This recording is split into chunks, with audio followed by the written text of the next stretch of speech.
Hello friends, welcome to the Hindu daily newspaper analysis.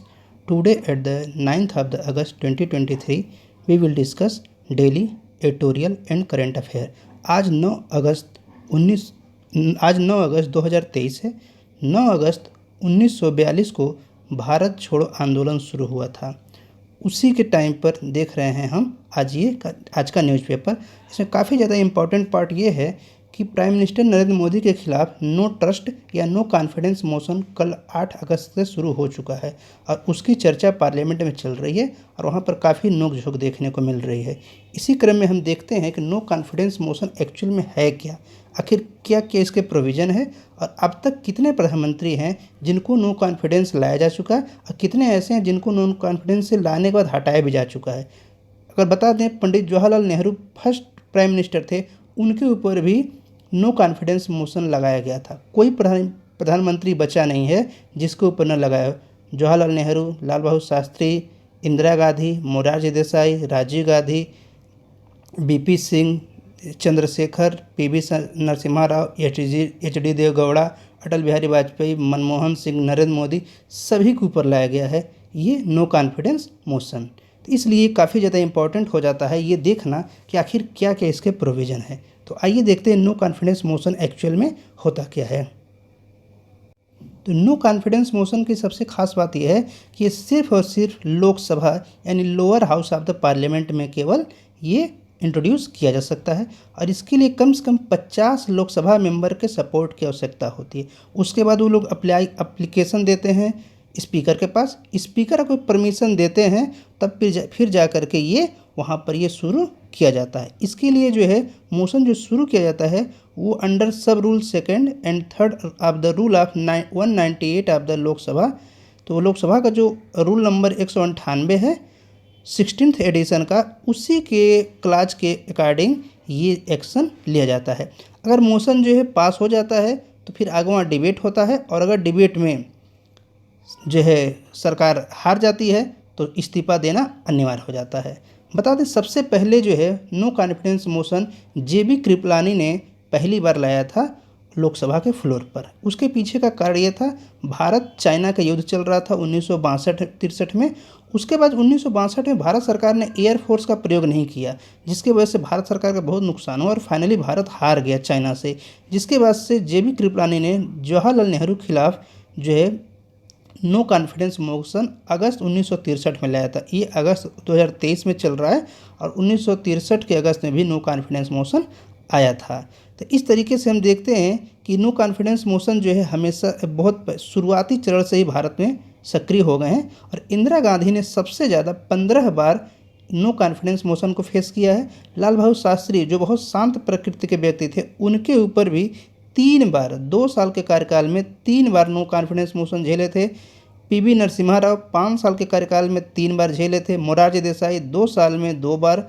Jawaharlal Nehru, Rajiv Gandhi, VP Singh, H D. Devegowda और अटल बिहारी वाजपेयी और मनमोहन सिंह, अटल और नरेंद्र मोदी, ये सभी लोग एक एक बार नो कॉन्फिडेंस मोशन झेल चुके हैं और नरेंद्र मोदी का भी ये दूसरी बार है। इससे पहले जुलाई 2019 में भी ये नो कॉन्फिडेंस मोशन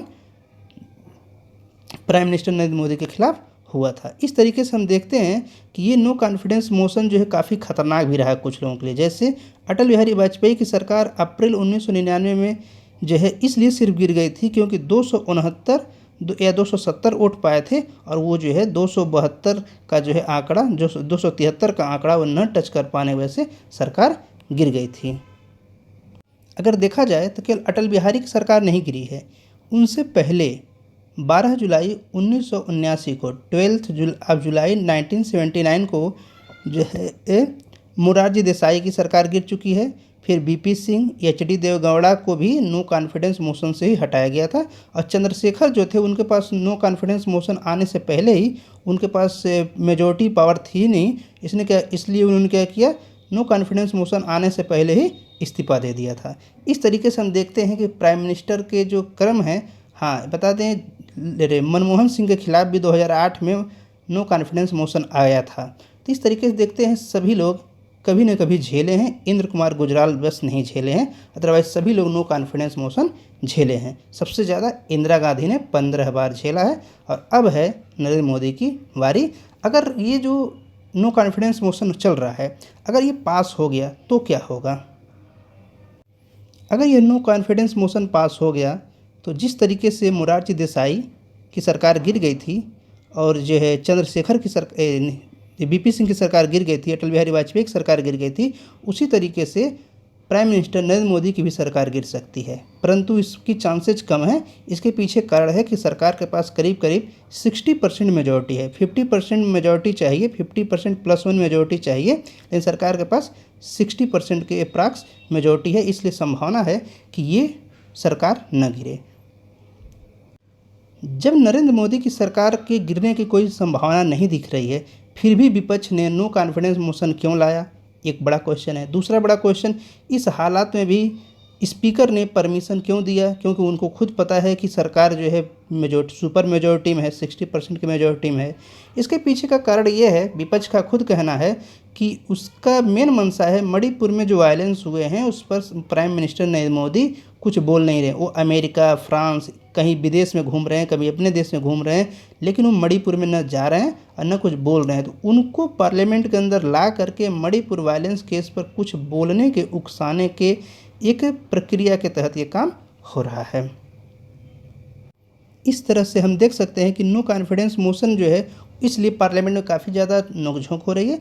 और इसमें तो बीजेपी के कुछ मेंबर ने पार्लियामेंट में यहाँ तक कह दिया कि एक्चुअल में अगले साल इलेक्शन है, तो जो विपक्ष है जिसने INDIA एक अलायंस बनाया है, वो अपने अलायंस ये देखना चाहते हैं कि सचमुच अलायंस में कितने मेंबर हैं, कौन उस अलायंस का असली रूप से मेंबर है जो सपोर्ट करता है। अदरवाइज इनका मोदी गवर्नमेंट को गिराने का कोई मंशा नहीं है, क्योंकि सरकार मेजोरिटी में। ये अपने अलायंस को जो है पावर चेक कर रहे हैं कि क्या सच में वो पावर उनके पास है कि नहीं, उनके पास समर्थन और कितने पार्टियों का है। देश का सबसे पुराना जो पैरामिलिट्री फोर्स है वो है असम राइफल। लेकिन यहाँ पर जो मणिपुर वायलेंस चल रहा है, उसी में एक और जो है विवाद सामने आया है कि असम राइफल्स के ऊपर ही FIR दर्ज हो गया है इस मणिपुर वायलेंस से संबंधित केस में। इसके पीछे का कारण यह है कि obstruction of duty and criminal intimidation का चार्ज लगा करके उनके ऊपर FIR किया गया। उसके पीछे का रीज़न ये है कि जो 9th battalion of Assam rifle है, उसके कुछ एरोगेंट एक्ट को कंसिडर किया गया है। इसके पीछे का रीज़न ये बताया गया है कि 5 अगस्त के समय एक पिता और पुत्र की जो घर में सो रहे थे, उन जो कि मेइती समुदाय के थे, उनकी हत्या कर दिया कुकी समुदाय के कुछ लोगों ने। और जब वो भाग रहे थे तो उनको जो है, ये जब भाग गए तो फिर जो वहाँ की पुलिस, मणिपुर की पुलिस उनका पीछा की, लेकिन ये असम राइफल्स वालों ने पुलिस को ही रोक दिया, आगे जाने न दिया, जिसके वजह से एक जो है अब FIR दर्ज हो गया है कि उन्होंने कुकी जनजाति की जाने अनजाने, चाहे जानबूझकर चाहे अनजान में, उन्होंने सहायता किया और वो सब भाग गए। अटैकर जो है भाग गए और 2 लोगों की, पिता और पुत्र की हत्या हो गई। तो इस वजह से वहाँ पर असम राइफल्स के ऊपर भी एक FIR हुआ। और चूँकि वीडियो भी सर्कुलेट हुआ था उस समय, इसलिए अब ये चीज़ चल रही है। लेकिन आर्मी ने इस चीज़ को डिनाई किया है। अब आगे देखते हैं इसमें क्या होता है। दिल्ली गवर्नमेंट की तरफ से एक न्यूज़ है, CM LG inaugurate park to commemorate freedom struggle and satyagraha. तो आज हमने कहा 9 अगस्त 2023 है। 9 अगस्त 1942 को भारत छोड़ो आंदोलन शुरू हुआ था। उसी के साथ एक पार्क का इनाग्रेशन किया है, जिसमें मुख्यमंत्री और लेफ्टिनेंट गवर्नर दोनों लोगों ने किया है। ये पार्क की खास बात ये है कि ये इन्वायरमेंट फ्रेंडली बनाया गया। जो स्क्रैप मटेरियल है, जो स्क्रैप मटेरियल होते हैं, उनसे मिला करके ये बनाया गया पार्क। और इसमें खास बात यह है कि इस पार्क में बच्चों को ले जाना अनिवार्य है। जो बच्चे पढ़ाई कर रहे हैं उन बच्चों को पार्क में ले जाना अति आवश्यक है, इसलिए अनिवार्य बनाया गया।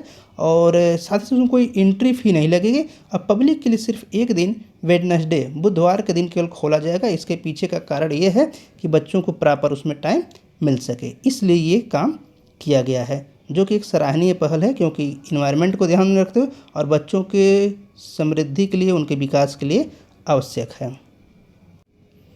पेज नंबर 9 पर एक न्यूज है। पेज नंबर 9 पर कर्नाटका से कुछ अजीबोगरीब न्यूज आए हैं, सॉरी पेज नंबर 8 पर, कि वहाँ 45,000 लड़कियाँ जो हैं 3 सालों में प्रेग्नेंट हुई हैं, जो कि टीनेजर हैं। टीनेजर का मतलब जिनकी उम्र 12-13 साल से ज़्यादा और 18 साल से कम है, यानी वो एडल्ट नहीं हैं और उनकी जो है गर्भ धारण करने की क्षमता पाई, वो गर्भवती हुई हैं, प्रेग्नेंट हुई हैं। तो ये जो है बहुत बड़ा आंकड़ा है। 2020 में 10,101 लड़कियां, मतलब सरकारी रिकॉर्ड में है, जो रिकॉर्ड में नहीं है वो तो अलग बात है। 2020 में 10,101, 2021 में 13,159 और 2022 में जो है ये 19,561 तक पहुंच गया। और ये आंकड़ा जो है आरटीआई के माध्यम से निकाला गया है, वहाँ के जो है एक commissionerate of the health and family welfare service of Karnataka ने दिया है, और वहाँ के एक एनजीओ ने इस डाटा को आरटीआई के माध्यम से निकलवाया है। देखा जाए 2023 में भी अब तक जून तक करीब करीब वहाँ पर काफ़ी ज़्यादा संख्या, करीब करीब जो है 2736 जो है और भी टीनेजर की प्रेग्नेंट होने की, गर्भवती होने की सूचना मिली है। इसका सबसे बड़ा इफेक्ट ये है कि बहुत सारी लड़कियां जो हैं जिनकी शादी नहीं हुई हैं वो प्रेग्नेंट हुई हैं, और कुछ की जो है शादी भी हो गई है जो माइनर हैं। अब समस्या है कि जो इसकी प्रेगनेंसी हो गई, अब अगर वो पढ़ाई कर रही है तो पढ़ाई उसकी छूट जाएगी, जो बच्चा पैदा होगा वो बच्चा कमज़ोर रहेगा, जच्चा बच्चा माँ और बच्चा दोनों की हो सकती है सब स्वास्थ्य आगे चल के ठीक न रहे। तो ये एक बहुत बड़ा एक कंसर्न का विषय बन गया है कि देश में जहाँ स्थिति अलग अलग स्थिति है, वहीं पर 45,000 संख्या बहुत बड़ी है जहाँ पर लड़कियां गर्भवती हो रही हैं। साथ ही साथ इसमें भी कहा है कि जो माइनर विक्टिम है, जो कभी सेक्सुअल असॉल्ट, सेक्सुअल वायलेंस के शिकार रही हैं, 584 लड़कियां ऐसी भी हैं। और ये भी बताया गया कि 6,68,00,000 रुपये 178 विक्टिम 178 विक्टिम को 2022-23 में कंपनसेशन भी पे किया गया है जिनके साथ सेक्सुअल वायलेंस हुए थे। तो ये बहुत बड़ा एक कांड है, क्राइम और कांड दोनों है। पेज नंबर 8 पर ही एक और न्यूज है, defence ministry to switch to locally built OS operating system in computer amid threat. हम देख रहे हैं अभी अकीरा जो है एक मालवेयर का खतरा अभी जस्ट पिछले हफ्ते न्यूज में आया था, जो अमेरिका में अटैक कर रहा है और दुनिया के अन्य देशों में कर रहा है। तो जो बहुत सारे मालवेयर हैं जो किसी सिस्टम पर, विशेषकर सरकारी सिस्टम पर जो इंटरनेट से कनेक्टेड हैं, अटैक करते हैं और वहाँ से बहुत सारी डाटा चुरा लेते हैं, उसको इंटरनेशनल मार्केट में बहुत हाई प्राइस होती है। इसी क्रम में सरकार ने एक माया ऑपरेटिंग सिस्टम डेवलप कर लिया है, गवर्नमेंट की एजेंसी ने खुद डेवलप किया और 6 महीने के भीतर किया है। अब डिफेंस मिनिस्ट्री से शुरुआत हो रही है और रक्षा मंत्रालय ने कहा है कि अब उन्हें सभी कंप्यूटर में 15 अगस्त से पहले, आज 9 अगस्त है यानी एक हफ्ते के अंदर, उन्होंने कहा है सभी कंप्यूटर में इंस्टॉल कर लिया जाएगा। अब वो माइक्रोसॉफ्ट ऑपरेटिंग सिस्टम को रिप्लेस कर रहे हैं। तो अगर देखा जाए जो इंक्रीजिंग साइबर और मालवेयर का अटैक हो रहा है, इसी को ध्यान में रखते हुए काम किया गया है। और जो नया ऑपरेटिंग सिस्टम है इसका नाम है माया। तो ये न्यूज़ में आ सकते हैं, एग्जाम में आ सकता है कि माया ऑपरेटिंग सिस्टम क्या है, किसने डेवलप किया है। तो यह जो है एक भारत सरकार का है और इसको 6 महीने डेवलप किया गया। इसको एक ओपन सोर्स उबंटू द्वारा डेवलप किया गया है। बता दें, पहले भी पिछले साल क्वेश्चन पूछे गए थे कि जो कोविन है या जो अन्य ऐप हैं जो सरकार के काम कर रहे हैं, वो क्या ओपन सोर्स से कौन ऐप बनाए गए हैं। तो कोविन ऐप है और जो है सरकार के जो अन्य ऐप हैं उससे रिलेटेड क्वेश्चन आया था।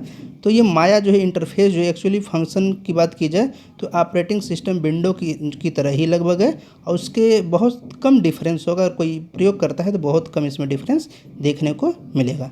सरकार ने कहा है कि end point detection and protection system Chakravyuh is also being installed in the system. तो एक चक्रव्यूह नाम का एंड पॉइंट डिटेक्शन और प्रोटेक्शन जो है मालवेयर को या साइबर अटैक से बचाने के लिए एक चक्रव्यूह नाम का एक सिस्टम भी इंस्टॉल किया जा रहा है उस सिस्टम में, जिससे कि उससे किसी भी तरह के मालवेयर से या अटैक, साइबर अटैक से बचाया जा सके। तो अगर बता दें कि इसको सिर्फ अभी जो है डिफेंस मिनिस्ट्री इसको इंस्टॉल कर रही है, लेकिन अभी जो कमांड सर्विस हैं, तीनों सर्विस के एयरफोर्स, नेवी और थल सेना, उसमें अभी ये नहीं हुआ है। नेवी ने चूँकि ये इसको पहले क्लियर कर चुका है, वो आगे इसको अप्लाई कर लेंगे। There have been a series of malware and ransom attack in the country including on critical infrastructure in the recent past. हम जानते हैं कि जो देश के बड़े बड़े इंस्टीट्यूट हैं, ऑर्गेनाइजेशन, वहाँ पर अटैक हो रहा। जो तमिलनाडु में कुड़नकुलन जो है न्यूक्लियर रिएक्टर है उसके कंप्यूटर भी पर भी अटैक हो चुका है, वहाँ से डाटा चोरी करने की कोशिश की गई थी। तो ये जो डाटा चोरी करने की प्रक्रिया जो है चल रही है, इससे बचना अति आवश्यक है। इसी क्रम में ये कदम उठाया गया है। सुप्रीम कोर्ट में इस समय आर्टिकल 370 के डायलूशन का मामला सुप्रीम कोर्ट में डेली बेसिस पर सुनवाई चल रहा है। उसी में कपिल सिब्बल ने कुछ ऐसे स्टेटमेंट दे दिए जिससे चीफ जस्टिस ऑफ इंडिया काफ़ी नाराज़ हो गए, और वहाँ तक कि कपिल सिब्बल ने ब्रेग्जिट तक का बात कह दिया। ब्रेग्जिट क्या था? यूरोपियन यूनियन से ब्रिटेन का एग्जिट। ब्रिटेन एग्जिट का ना फुल शार्ट में हम ब्रेग्जिट कहते हैं। उस तरीके की बात तक करे, चीफ जस्टिस काफ़ी नाराज़ हो गए। उन्होंने क्या कहा? You can't envisage a Brexit type referendum but within a constitution like ours there is no question of the referendum. तो उन्होंने कहा कि भारत के जो संविधान है, हमारा जो संविधान है, उसमें ब्रेग्जिट जैसी कोई परिकल्पना नहीं है, और यहाँ रेफरेंडम का कोई क्वेश्चन ही नहीं खड़ा होता है। क्योंकि अगर हम रेफरेंडम की बात करें तो पूरे भारत में जो भी राज्य शामिल किए गए हैं, कहीं रेफरेंडम नहीं हुआ है कि कश्मीर को अलग से देना पड़ेगा। तो कपिल सिब्बल को उन्होंने कहा कि यहाँ पर ब्रेग्जिट जैसा मामला न लाएं। तो इसके बीच जो है जब ब्रेग्जिट की बात की गई, जैसे बता दें ब्रेग्जिट जो है यूरोप में ब्रिटेन एक ऐसा देश है जो स्वार्थ से परिपूर्ण है। वो किसी देश के साथ, किसी ऑर्गेनाइजेशन के साथ, किसी संगठन इंस्टीट्यूट के साथ तभी सम्मिलित होता है, साथ होता है जब उसको कोई प्रॉपर फायदा हो। वो यूरोपियन यूनियन में सम्मिलित हो गया, बिजनेस किया, लेकिन उसको लगने लगा कि उसका बिजनेस तो ठीक है, पर उसके वजह से यूरोप के अन्य देश का बिजनेस और अच्छा बढ़ गया है, उसका घाटा हो रहा है, इसलिए वहाँ से निकल गया। उसे ही ब्रिटेन एग्जिट को ब्रेग्जिट फुल फॉर्म या शॉर्ट फॉर्म में कहा गया। तो चीफ जस्टिस ने कहा है कि जो आर्टिकल 370 है ये कॉन्स्टिट्यूशन से जो है डाइल्यूशन हुआ है, हटा नहीं है, ये डाइल्यूशन हुआ है, इसका एक क्लाज को ही हटा दिया गया है। तो क्या वो परमानेंट है? कपिल सिब्बल ने कहा कि वो परमानेंट की तरह है। तो उन्होंने कहा कि क्या वो परमानेंट है, और उसको क्या कपिल सिब्बल ने कहा कि उसे यूनिलेटरली जो है रिमूव किया गया है, वहाँ की पब्लिक से कंसेंट नहीं लिए गए हैं। और अगर आप किसी स्पेशल स्टेटस दिया गया है आर्टिकल 370 के अंदर, और फिर आर्टिकल 371, 370, 371 जो आर्टिकल है भारतीय कॉन्स्टिट्यूशन में, उसमें जो राज्य सम्मिलित हैं उनको स्पेशल स्टेटस दिया गया है। जैसे जम्मू कश्मीर 370 में है। 371 की बात की जाए तो वहाँ पर जो है असम, नागालैंड, त्रिपुरा, मणिपुर, जो है सिक्किम, गोवा, कर्नाटक, महाराष्ट्र, गुजरात, आंध्र प्रदेश, तेलंगाना इत्यादि, मिजोरम, ये सभी राज्य उसमें शामिल हैं। तो सबको जो है टेम्परेरी प्रोविज़न के तहत कुछ सिक्योरिटी दी गई है। लेकिन कपिल सिब्बल का कहना है when you want to sever such a special relationship with Jammu and Kashmir you had to ultimately seek the opinion of the people, the will of the people was central to this decision. उन्होंने कहा कि जो जनता है जम्मू कश्मीर की, उसका decision ही अंतिम होना चाहिए। It should have been a political decision what happened in Brexit. ये पूरी तरीके से पॉलिटिकल डिसीजन था, और जो ब्रेग्जिट में हुआ उस तरह होना चाहिए। इससे चीफ जस्टिस ऑफ इंडिया नाराज हो गए। उन्होंने कहा हमारे कॉन्स्टिट्यूशन में कहीं रेफरेंडम वाली बात नहीं है, और ब्रेग्जिट तो हमारे देश में बिल्कुल उसका मतलब ही नहीं बनता है, और ब्रिटेन वाली बात को हमारे देश में लाना बिल्कुल सही नहीं है, ये गलत अप्रोच है। But chief justice of India Chandrachud said a Brexit situation could not be envisaged in India. उसकी परिकल्पना ही नहीं की जा सकती है, उन्होंने कहा, इसलिए इस तरह की बात करना ठीक नहीं है। आगे देखा जाए तो लिटिगेशन जो दायर किए गए उसका मेन मामला यही है कि हमारा जो वहाँ पर लोग हैं उनका कहना है कि जम्मू एंड कश्मीर में पहले जो सरकार बीजेपी गवर्नमेंट ने वहाँ पर महबूबा मुफ्ती के साथ जो है कोलिशन गवर्नमेंट बनाया, फिर वहाँ पर जो है राष्ट्रपति शासन लगाया गया, फिर राष्ट्रपति शासन को आर्टिकल 367 में और पावर दिए गए, जिसके बाद से वहाँ पर आर्टिकल 370 का जो क्लास 3 था उसे सरकार ने स्टेप डाउन कर दिया, और उससे जो है वहाँ पर बहुत सारे लोगों की स्वतंत्रता चली गई। इस तरीके के मामला चल रहे हैं, लेकिन सुप्रीम कोर्ट ने इस चीज़ को, ब्रेग्जिट वाले मामले को पूरी तरीके से नकार दिया है और कहा है कि इस तरीके की बात यहाँ पर नहीं हो सकती है। तो what was a constitutional amendment required in the Indian constitution to drop the temporary nature of 370 and make it permanent, और can it be deemed parliament permanent merely on the basis that the Jammu and Kashmir Constitution Assembly did not abrogate it before dissolution in 1957। तो chief justice of India ने एक ही question पूछा है, जो article 370 में temporary लिखा गया है क्या उसे परमानेंट हम मान लें? क्या इस आधार पर परमानेंट मान लें कि जो 1957 में 1957 में जम्मू कश्मीर की जो कॉन्स्टिट्यूंट असेंबली थी, जब वो डिजॉल्व हुई, उससे पहले उसने इस आर्टिकल को एब्रोगेट नहीं किया, क्या इस आधार पर सिर्फ मान लेना चाहिए? जब इससे पहले दूसरे जजेज भी पूछ चुके हैं कि क्या उसका टेम्पररी का मतलब ही क्या है। जब कॉन्स्टिट्यूशन में टेम्पररी लिखा है तो उसका मतलब क्या है, उसको परमानेंट की तरह क्यों देखा जा रहा है। तो ये प्रोसीडिंग चल रही है, अभी इसका कोई डिसीजन नहीं आया। डे टू डे पर जो भी नए नए आर्गूमेंट सामने आ रहे हैं उन्हें ही हम देख रहे हैं। फिर आगे देखते हैं किस केस में क्या होता है, क्या क्या और आर्गूमेंट आते हैं। ब्रेग्जिट जैसा आर्गूमेंट ला करके कपिल सिब्बल ने यह साबित कर दिया है कि कश्मीर जो है भारत का हिस्सा नहीं है, वो जब चाहे अलग हो सकता है। जबकि भारत के आर्टिकल 1 कॉन्स्टिट्यूशन का जो है आर्टिकल 1 साफ साफ कहता है India that is Bharat is the union of the state. Bharat union of state है, यहाँ पर फेडरल वर्ड भी नहीं है। हाँ, उसने ये भी कहा है कि ये फेडरल पूरी तरीके से 100% फेडरल है, अन्य राज्य क्वासी फेडरल है, मतलब उनको क्वासी फेडरल हैं, उनको आभासी रूप से फेडरल हैं, जबकि जम्मू एंड कश्मीर परमानेंट और 100% फेडरल है। ऐसा तो कहीं कॉन्स्टिट्यूशन में लिखा नहीं है। जम्मू कश्मीर का जो पुराना संविधान था उसका आर्टिकल 1 स्वयं कहता था Jammu and Kashmir is the integrated part of the India. Bharat का वो इंटीग्रेटेड पार्ट है, अखंड हिस्सा है। जम्मू एंड कश्मीर का पहला जो संविधान जो अब नहीं एक्टिव है, उसका पहला आर्टिकल यही है। तो कुछ कुतर्क दिए जा रहे हैं, आगे देखते हैं क्या होता है। आर्टिकल 370 डायलूशन वाला जो मामला सुप्रीम कोर्ट में चल रहा है, उसी मामले में कपिल सिब्बल ने चीफ जस्टिस ऑफ इंडिया के सामने एक और क्वेश्चन खड़ा कर दिया।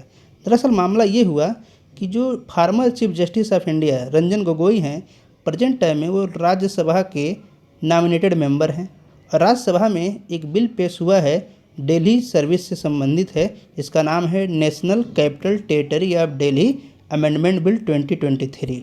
उसी पर डिस्कशन चल रहा था और उन्होंने जो है कुछ ऐसा बोल दिया कि डाउटफुल जुरिस्प्रूडेंस वाला मामला क्रिएट हो गया basic structure of the constitution. हम बता दें केशवानंद भारती का मामला आया था जो है 1970 के आसपास, और 24 अप्रैल 1973 को केशवानंद भारती बनाम केरल राज्य के मामले में सुप्रीम कोर्ट ने फैसला सुनाया। और उसी टाइम में सुप्रीम कोर्ट ने एक नया वर्ड जो है इंट्रोड्यूस किया था, basic structure of the Indian constitution. तो उसमें कहा गया था कि बेसिक स्ट्रक्चर को चेंज नहीं कर सकते हैं, कॉन्स्टिट्यूशन में अमेंडमेंट कर सकते हैं, फंडामेंटल राइट को भी अमेंडमेंट करके परिवर्तन संशोधन किया जा सकता है, लेकिन कॉन्स्टिट्यूशन की बेसिक स्ट्रक्चर सेम रहनी चाहिए, बनी रहनी चाहिए। लेकिन farmer chief justice of India Ranjan Gogoi, जो कि प्रेजेंट टाइम में नॉमिनेटेड मेंबर है, उस डिस्कशन में वो भाग ले रहे थे और उन्होंने कहा कि क्या कहा, उनका वर्ड था वन ऑफ आवर उनका वर्ड क्या था कि ये जो है basic structure theory is also doubtful. तो उनका कहना था कि ये जो है काफ़ी डाउटफुल लग रहा है। इसी पर कपिल सिब्बल ने जो है chief justice of India DY Chandrachud से कहा कि आपके एक कलीग कह रहे हैं कि बेसिक स्ट्रक्चर थियरी ही डाउटफुल है। इस पर chief justice of India DY Chandrachud ने कहा कि कलीग का पहली बात तो मतलब ये होता है जो सिटिंग जजेज हैं, और वे क्या हैं, इस समय रिटायर जज हैं, और रिटायर जज जो है कभी भी कलीग नहीं हो सकते हैं, वो केवल रिटायर जज हैं। और उनके द्वारा कही गई कोई भी बात, उनका कोई भी व्यू सिर्फ एक ओपिनियन है और वो लीगली बाइंडिंग नहीं है, उसको जो है हम एक कॉन्स्टिट्यूशनल या लीगल वैलिडिटी नहीं दे सकते हैं। और एक पूरी तरीके से उन्होंने इस मामले को जो है ब्रस्ट ऑफ कर दिया, लाइटली उसको ले करके उन्होंने मामले को हटा दिया।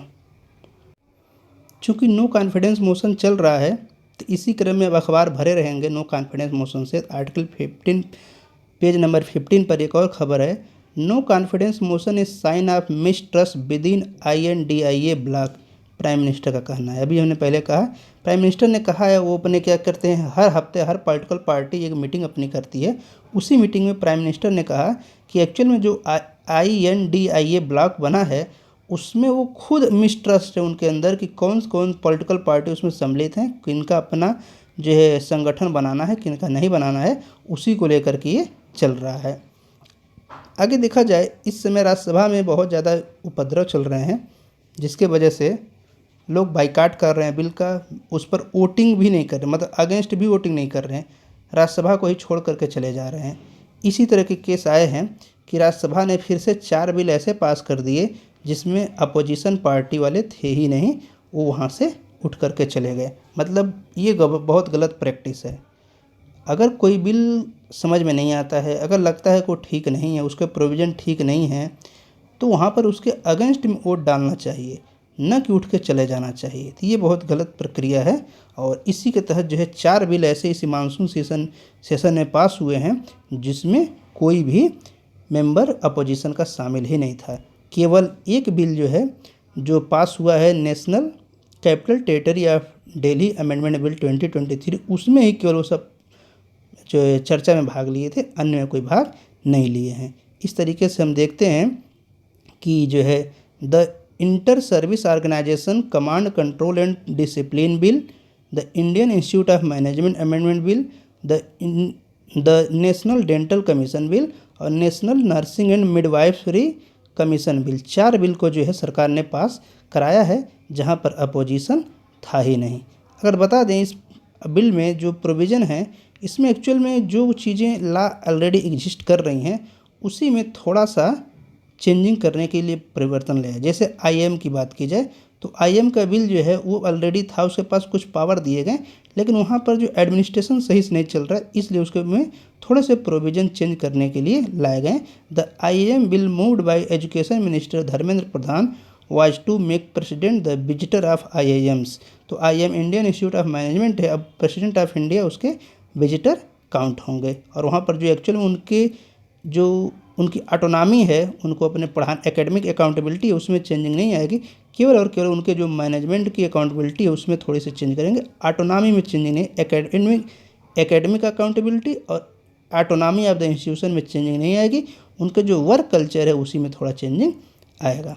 National nursing and midwifery commission जो बिल है, उसमें एक्चुअल में जो नर्सेज हैं और मिडवाइफ्स हैं उनके लिए संबंधित कुछ प्रोविज़न लाए गए हैं और साथ ही साथ जो है इंडियन नर्सिंग काउंसिल को भी 1947 को रिपील कर दिया गया।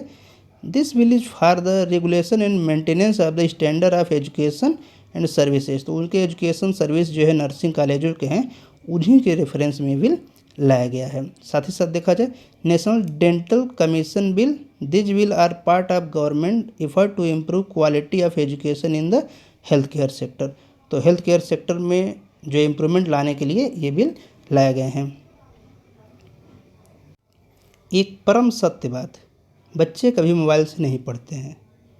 एक टीचर के रूप में मैंने सही बच्चों से कहा है कि मोबाइल से हम कभी नहीं देखे कोई बच्चा पढ़ाई कर रहा है, और गार्जियन से भी कहते रहे हैं। यहाँ पर एक सर्वे हुआ है, more students using smartphone for entertainment than study. तो वो बच्चे क्या करते हैं, मोबाइल इंटरटेनमेंट के लिए इंस्टाग्राम और व्हाट्सएप और यूट्यूब देखने के लिए, यूट्यूब के शॉर्ट रील देखने के लिए, शॉर्ट वीडियो देखने के लिए प्रयोग कर रहे हैं। आजकल लैपटॉप जो गवर्नमेंट और laptop, mobile, tab state government बांट रहे हैं बच्चों को, एक्चुअल में वोट के लिए लालच है।